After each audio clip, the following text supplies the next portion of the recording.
नमस्कार साथियों, आप सभी का स्वागत है जीके जीएस गुरु के इस बेहतरीन से लेक्चर्स में। आज के इस लेक्चर्स में बिहार डीएलएड एग्जाम के लिए प्रैक्टिस सेट नंबर 4 पर चर्चा करेंगे, जो कि काफ़ी ज़्यादा इंपॉर्टेंट होने वाला है। चलिए स्टार्ट करते हैं।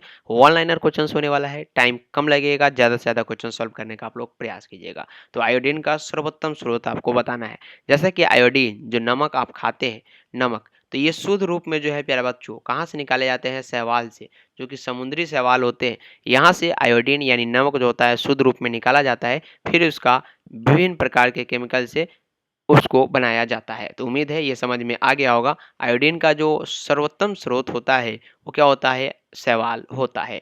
वह वनस्पति जिसे अल्फा एल्फा नाम से जाना जाता है, एल्फा एल्फा नाम से जाना जाता है, उसको हम लोग घास कहते हैं। क्या कहते हैं? घास कहते हैं, जिसकी वनस्पति है। प्लेटलेट्स की संख्या रक्त में पाई जाती है, बताना है। प्लेटलेट्स की संख्या जो है रक्त में पाई जाती है, तो ये 2 से 5 लाख घन मिलीमीटर पाई जाती है। याद रखिएगा, ये भी प्रश्न आपके पीवाईक्यू में ऑलरेडी पूछे जा चुके हैं। रक्त में डब्ल्यूबीसी यानी श्वेत रक्त कणिकाएं व्हाइट ब्लड सेल्स की तुलना में अधिक होता है, तो ये प्लेटलेट्स होता है। आप इसे याद रखेंगे, प्लेटलेट्स, जो कि काफ़ी ज़्यादा इंपॉर्टेंट एंड काफ़ी बार पूछा गया सवाल है साथियों। डीएनए पाया जाता है। डीएनए जो है केंद्रक में पाए जाते हैं, ठीक है। माइटोकॉन्ड्रिया में पाए जाते हैं, ठीक है। और कवक में भी पाए जाते हैं डीएनए। डीएनए का फुल फॉर्म इसका होता है डीऑक्सी राइबो न्यूक्लिक एसिड, याद रखिएगा, जो कि डबल हेलिक्स यानी द्विकुंडली संरचना होता है। तो ये केंद्रक में पाए जाते हैं, माइटोकॉन्ड्रिया में पाए जाते हैं तथा कवक में पाए जाते हैं।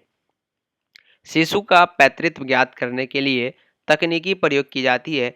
पैतृत्व कहने का मतलब है कि उनका पुराना पूर्वज अगर ज्ञात करना है किसी शिशु का, यानी उसके पता करना है कि ये बच्चा जो है किन माता पिता का है, तो हम लोग वहाँ पे जांच करते हैं डीएनए फिंगरप्रिंटिंग का। डीएनए फिंगरप्रिंटिंग याद रखिएगा क्या होता है?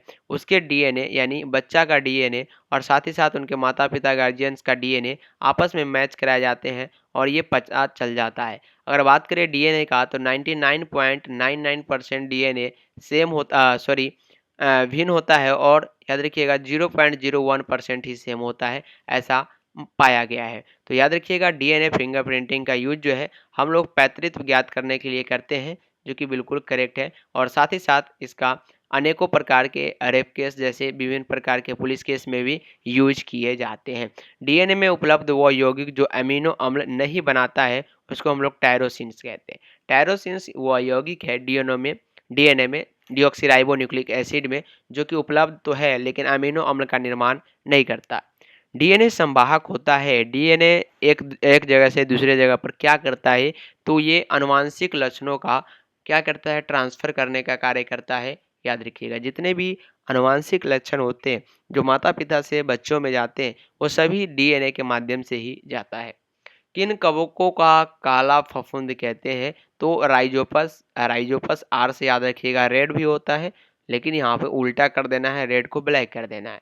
म्यूकस याद रखिएगा, और एस्पार्जिलस याद रखिएगा, एस। ये एस्पाइजरस नाइजर्स, ये क्या है? काला फफूंद के अंतर्गत ये लोग आते हैं। किसे नीले फफूंद अथवा हरे फफूंद कहते हैं? तो पेनिसिलियम को। किसको कहते हैं? तो पेनिसिलियम को। किसे लाल अथवा गुलाबी फफूंद कहते हैं? तो न्यूरोस्पोरा को। न्यूरोस्पोरा को साथियों हम लोग लाल कहते हैं तथा गुलाबी फफूंद कहते हैं, ठीक है। अल्कोहल बनाने में किस कवक का प्रयोग किया जाता है? तो ईस्ट का। ईस्ट का प्रयोग जो है अल्कोहल के निर्माण में किए जाते हैं। शैवाल वनस्पति है, तो ये थैलोफाइट्स वर्ग के है, याद रखिएगा। शैवाल वनस्पति क्या है? थैलोफाइट्स वर्ग के है। आप इसे 100 to 10% याद रखने का प्रयास करेंगे। बर्फ पर पाए जाने वाले शैवाल को क्या कहते हैं? तो क्रिप्टोफाइट्स कहते हैं। क्रिप्टोफाइट्स जो है बर्फ पर पाए जाने वाले शैवाल को कहते हैं। आप इसे याद करेंगे। चट्टानों पर उगने वाले शैवाल को हम लोग लिथोफाइट्स कहते हैं।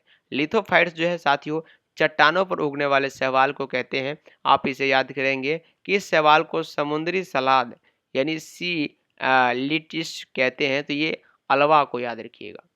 किस वर्ग के शैवाल को रंग लाल होता है? किस वर्ग के शैवाल के जो रंग होते हैं वो लाल होता है? तो ये रोडोफाइसी। रोडोफाइसी का क्या होता है? लाल होता है। अंतरिक्ष यात्री कौन सा शैवाल अपने साथ ले जाता है खाने के लिए, जिसमें विभिन्न प्रकार के विटामिन साथ ही साथ प्रोटीन, ये सभी पाए जाते हैं और अंतरिक्ष यात्री इसे ले जाते हैं, जो कि आपस में छोटे होते हैं लेकिन काफ़ी ज़्यादा। उसका कैप्सूल भी ले जाते हैं वो लोग अंतरिक्ष यात्री, जो कि छोटा फाइल में चला जाता है और काफ़ी दिन उसको एनर्जी दे सकता है। तो कोलोरा याद रखिएगा, कोलेरा, जो कि आपके एनसीईआरटी में क्लास 12 के एनसीईआरटी में ऑलरेडी मेंशन्ड है।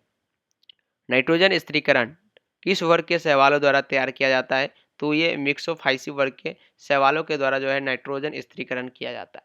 नाइट्रोजन स्थिरीकरण करने वाले प्रमुख शैवाल है तो ये एनाविना और नॉन स्टॉक। दोनों का नाम आप लोगों ने खूब सुना होगा, एनाविना और नॉन स्टॉक का।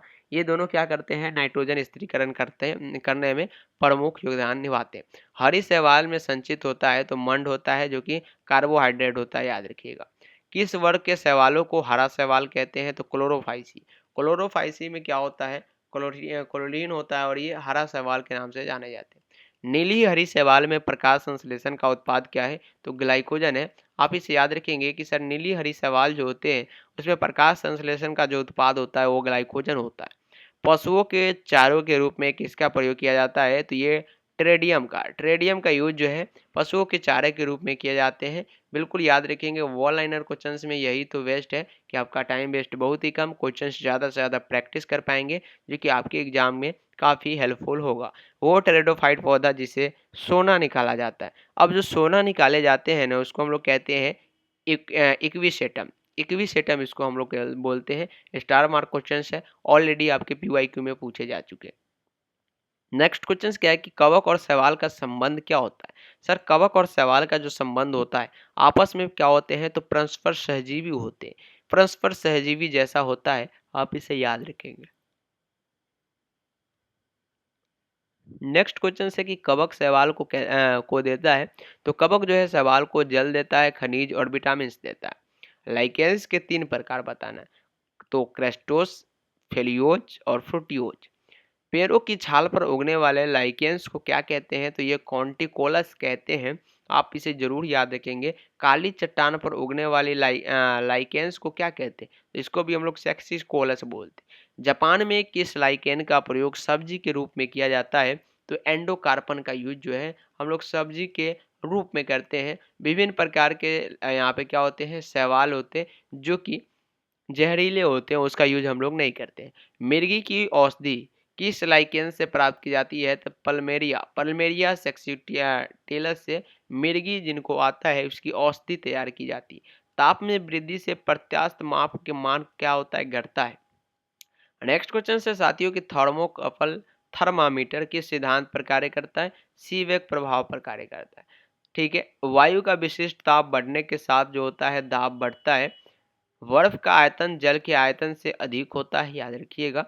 शीशे की छड़ जब वाष्प में रखी जाती है तो इसकी लंबाई क्या होती है? बढ़ जाती है, परंतु चौड़ाई घटती है। लंबाई किसी भी चीज़ को, अगर आप ये चौड़ाई है मान लीजिए और इसी भी चीज़ को पीट पीट के बढ़ाने का प्रयास करें तो क्या होगा सर? यहाँ पे चौड़ाई तो घट जाएगा लेकिन यहाँ पे लंबाई बढ़ जाएगा, याद रखिएगा।